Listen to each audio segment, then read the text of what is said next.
এই ছেলেটা শুধুমাত্র ফুটবল ম্যাচ দেখছিল, তখনই ভুল করেছে একজন সৈনিকের ভিউ ব্লক করে দেয়। কিন্তু অহংকারী সৈনিকের এটি এত খারাপ লাগে যে সে ছেলেটার গলাতে জোরদার আর্ম লক লাগিয়ে দেয়। ছেলেটার নিঃশ্বাস আটকে যেতে লাগে, তার পুরো মুখ লাল হয়ে যায়, কিন্তু সৈনিক তবুও লক খোলে না। আশ্চর্যের কথা এটি ছিল যে তার আশেপাশের অন্য সৈনিকেরা তাকে দেখেও না দেখার ভান করছিল।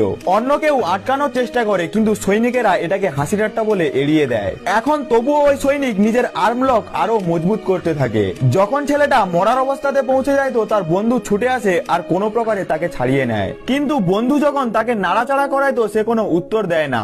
এখন সৈনিকেরা বুঝতে পারে যে মামলা গম্ভীর হয়ে গেছে। ভয়ের চোটে তারা তক্ষুনি ওইখান থেকে পালিয়ে যায়। কিন্তু তারা জানতো না যে তাদের সামনা এমন কোন একজন মানুষের সঙ্গে হতে যাচ্ছিল যার সঙ্গে শত্রুতা খুব ভয়ানক হতে পারে। তখনই তাদের ক্যাপ্টেনের কাছে একটি রহস্যময় ফোন কল আসে। ফোন তুলতেই ক্যাপ্টেনের মুখ ফ্যাকাশে হয়ে যায়। তাদের জানা ছিল না যে ওই ফোন কল তাদের ক্যারিয়ার ধ্বংসের সূচনা ছিল।